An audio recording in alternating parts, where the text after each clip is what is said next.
saving lives and protecting people is something I'm passionate about.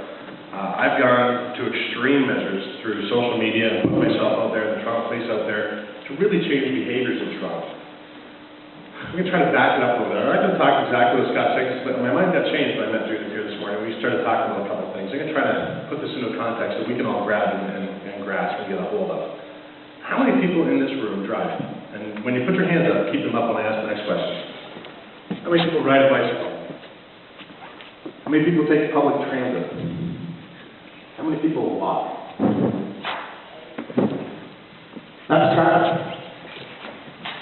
The movement of people and commerce through space and time is traffic.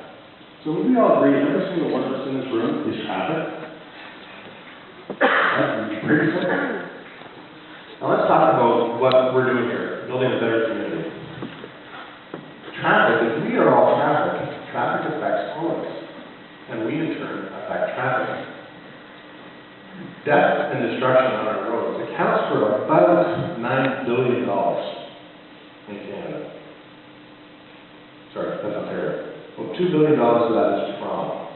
And that's what happens when a car crash happens and highways get closed, roads get shut down, commerce can't get through. That's the immediate thing that we all see, the traffic jam and the road closures. Well, what happens from there?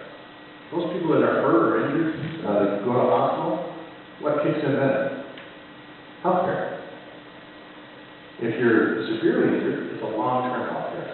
It's a long-term cost to society because, again, we're all traffic, we're all taxpayers. We pay into healthcare. What happens if that person that caused the crash was an impaired driver? Now we add in the healthcare costs and let that in the criminal process costs. All of this stuff costs huge amounts of money. Takes away from the gross domestic product of the city, the province, the country. Now let's bring that back to where we really want it.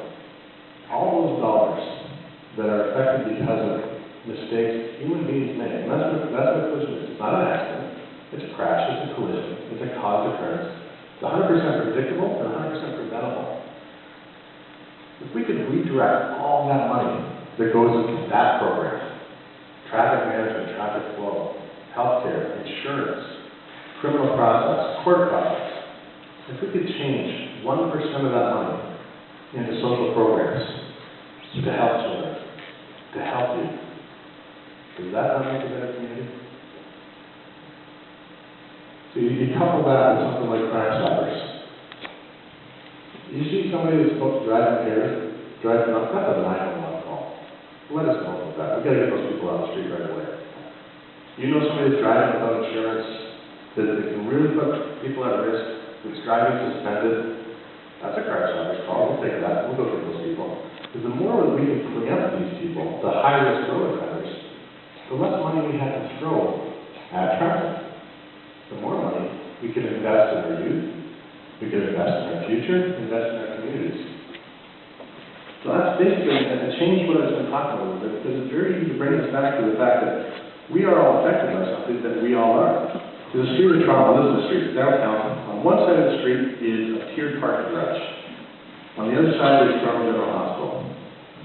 Now people drive up that street, and they drive like fools and maniacs. Because they have to get into a tiered parking garage, because they're going to run out of that tiered parking garage and across the street on a pedestrian crossover. They'll stop and look at it. Those same drivers complain about all those pedestrians that do that crazy maneuver. Become pedestrians in a few minutes. They forget about that. So as citizens, as community builders, is it not incumbent upon all of us to do the right things? As pedestrians, look before you cross the street. Everybody remember elderly safety element? Yeah. You don't see it here anymore, but one of the greatest statements that I've ever heard in my life. Stop, look, and listen before you cross the street. Use your eyes, use your ears before you move your feet. I taught my children, 3 children, how to cross the street using that. Somewhere as adults, people forget that. They do stupid things. Run out of the traffic without the right of way. I don't want to go in the right way because we'll get their day. But the reality is that if we can change behavior, each one of us, you drive better. You're a better pedestrian. You're a better road user. Safe roads is a shared responsibility. It's a responsibility every one of us shares it. If we can improve all that, I hope in explain how we can improve so many other things. Thank you for your time.